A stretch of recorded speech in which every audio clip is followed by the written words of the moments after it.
Beberapa waktu lalu, saya berkesempatan mengunjungi salah satu desa di Kecamatan Taman Sari, Kabupaten Bogor, untuk belajar beberapa hal seputar kebudayaan Sunda, yaitu Kampung Budaya Sinang Barang.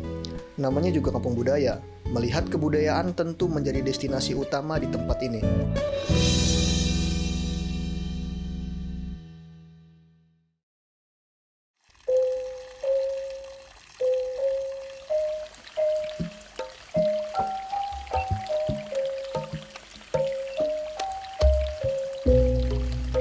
Awalnya ini kan Kampung Adat Sinang Barang ya. Kalau Kampung Adat Sinang Barang itu makanya Kampung Sinang Barang itu dianggap kampung tertua karena dari abad 12-13 sudah didirikan, yaitu di Sinang Barang sana yang sekarang letaknya di RW 05 ya. Itu namanya Sinang Barang. Itu bahasa Sunda yang halus itu Sinang itu berhenti.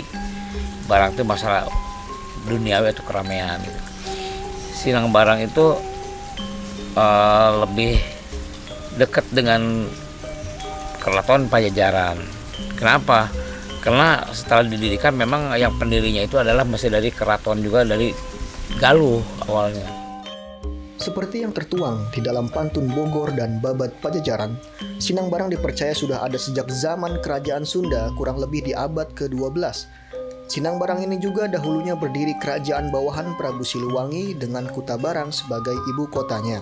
Selain itu, Sinang Barang juga dipercaya sebagai keraton tempat tinggal salah satu istri Prabu Siliwangi, Dewi Kentring Manikmayang Sunda, dan menurut cerita rakyat, disinilah tempat di mana para satria kerajaan dilatih. Udah kesininya sampai Pajajaran bubar itu di abad 16-an bubar. Bubar di abad 16-an. Nah, yang bagian dari Pajajaran dan Sinang Barang sebagian lari ke wilayah selatan atau ke barat Banten. Banten Selatan ya berarti ya. Yang sekarang Jangbadu, Cipagelar, Cipermulia, Cisungsang, Sinaresmi, nah, itu bagian dari sini termasuk Kampung Urum. Gitu. Sinang Barang di sini nggak ngikut ke sana. Bubarnya kerajaan Pajajaran memengaruhi kehidupan rakyatnya sehingga banyak masyarakat dari satu wilayah bermigrasi ke wilayah lainnya untuk memenuhi penghidupan mereka, serta memengaruhi regenerasi kebudayaan maupun adat istiadat setempat.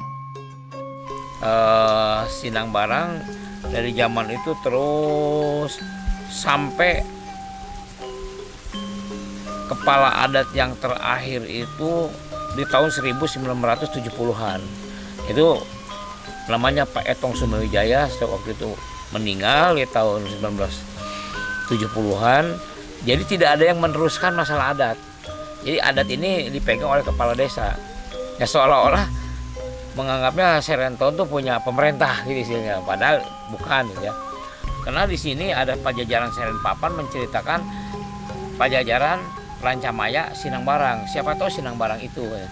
Saya jelaskan satu persatu tokoh itu. Akhirnya ada tokoh yang disebutkan tuh mungkin menurut budaya Jawa Barat ada salah satu tokoh yang namanya sama dengan tokoh-tokoh yang ada di cerita gitu. Akhirnya coba kata Pak Anis Jatisuna waktu itu musyawarah, dia manggil Balar Bandung, Balar Tiga Serang, dibantu oleh arkeolog dari UI.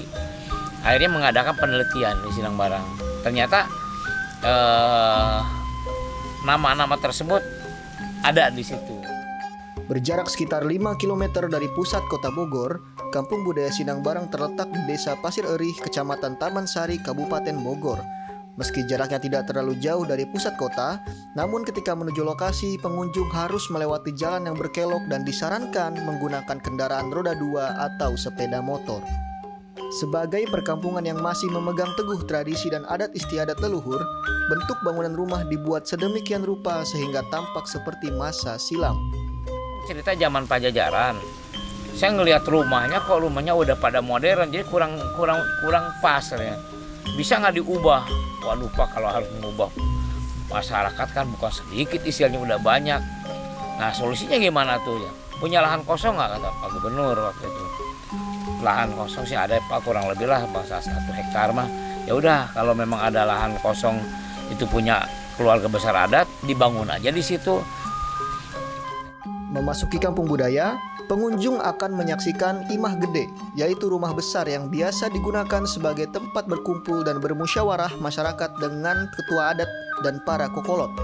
Kokolot ialah mereka yang dianggap sebagai sesepuh adat kampung Sinangbarang.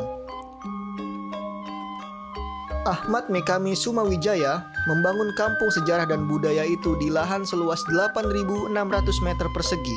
Di antara langkah pertamanya ialah membangun beberapa jenis rumah adat khas Sunda Bogor seperti Imah Gede, Girang Serat, Saung Talu, Saung Lisung, Leit, Pesanggrahan, Imah Kokolot, Bale Pangriungan, Tampian, dan Saung Sajen.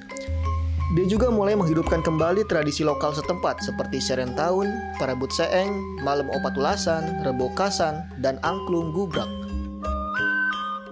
Berkenaan dengan tradisi lokal, Sinangbarang memiliki daya tarik sendiri, yaitu lestarinya budaya upacara Serentaun yang diadakan setiap tahunnya dan dilaksanakan selama sepekan penuh. Serentaun itu mensyukuri semua hasil bumi, gitu. Itu yang nggak bisa orang wisata bikin, karena ini ada kaitan sejarah. Semua para kokolot kumpul semua di sini, itu menentukan istilahnya dimulainya hari. Di hari Senin misalnya. Nah itu hari Senin itu udah masuk ke Serentaun. Itu semua para kokolot persiapan hari Senin itu menjelang hari kedua itu karena ada jarah. Jadi maksudnya mengunjungi para leluhur Sunda sampai ke Gunung Salak, Gunung Cileer. Nanti kokolot tuh kalau ada jumlah 50 orang nanti bisa dibagi 3. Nanti ada hulun atau ustadznya ya. Ada yang khusus di lingkungan Sinangbarang, ada yang keluar Sinangbarang. Keluar Sinangbarang ada 2 jalur, karena sampai ke Gunung Salak itu nggak cukup sampai hari Rabu itu. Dari mulai di hari Selasa itu persiapan sampai hari Rabu. Setelah hari Rabu selesai, baru kegiatan selanjutnya yaitu di hari Kamis. Nah hari Kamis itu kebanyakan kegiatannya pemuda. Pemuda itu mengadakan kegiatan-kegiatan lomba, seperti lomba nyumpit, lomba memanah, sampai adu layangan. Itu di sawah di sana. Itu hari Kamis itu.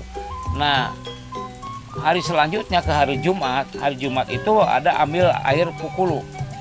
Cikukulu di 7 mata air. Nah, itu diiringi oleh angklung gubrak dan kesenian-kesenian lain. Itu ba'da Jumat. Selesai itu jam 2 sampai jam 3. Jam 3-nya ada upacara mundai. Mundai itu melepasan ikan di sungai. Nanti ditangkepin oleh warga, tidak boleh pakai alat. Nah itu yang seru itu lah. Itu sampai selesai, sampai sore lah isi begini ya, sampai biasa sampai jam 5 ini. Nah malamnya ada persiapan tausiah menyatukan 7 mata air. Nah malam itunya malam Sabtu ya. Nah di hari Sabtu para kokolot udah nyiapin lagi di sini di lapangan. Itu sedekah kue. Jadi istilahnya apa di sedekah kue, semua warga dan anak-anak sekolah yang dekat itu semua diliburkan berkunjung ke sini, diwajibkan datang ke sini. Nanti kalau udah upacara adat sedekah kue, itu baru selesai itu jam 11 lewat, baru ada nugel, munding, motong kerbau di Sinangbarang sana.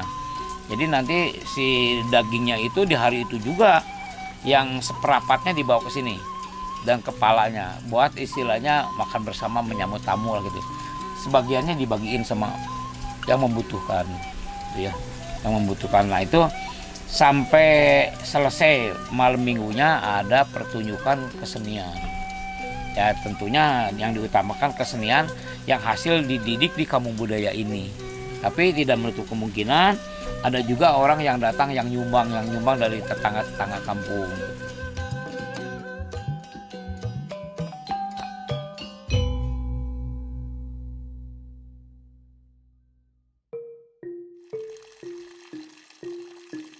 Budaya adalah suatu cara hidup yang berkembang dan dimiliki bersama oleh sekelompok orang dan diwariskan dari generasi ke generasi. Oleh sebab itu, budaya sangat penting dan wajib dilestarikan, dijaga agar dapat diwariskan sampai ke anak cucu kita. Budaya terbentuk dari banyak unsur yang rumit, termasuk sistem agama, politik, adat istiadat, bahasa, pakaian, bangunan, dan karya seni. Mari istilahnya kita jaga budaya kita, karena budaya kita ini budaya yang luhur ya Sunda itu, karena bukan apa-apa. Jadi kalau nggak ada yang melestarikan deh, contoh istimewa ada orang yang datang ke sini suka ada mencari, katanya saya mencari jati diri, kita sebagai manusia gini-gini, ngapain harus dicari-cari? Kan kalau datang ke kampung budaya mah istilahnya gampang. Jati diri orang Sunda itu bukan dikejar-kejar atau gimana ke gunung kemana. Kita sebagai orang Sunda itu istilahnya jadi contoh, jadi manusia. Manusia tuh harus bagaimana? Bikin istilahnya suatu karya yang manfaat untuk orang lain, itulah tugas kita. Mengunjungi Kampung Budaya Sinangbarang mengajarkan saya bahwa banyak sekali nilai-nilai luhur kebudayaan yang perlu dipelajari, diingat, dimaknai agar dapat senantiasa kita lestarikan. Sejatinya itu adalah identitas kita selaku bangsa yang berbudaya.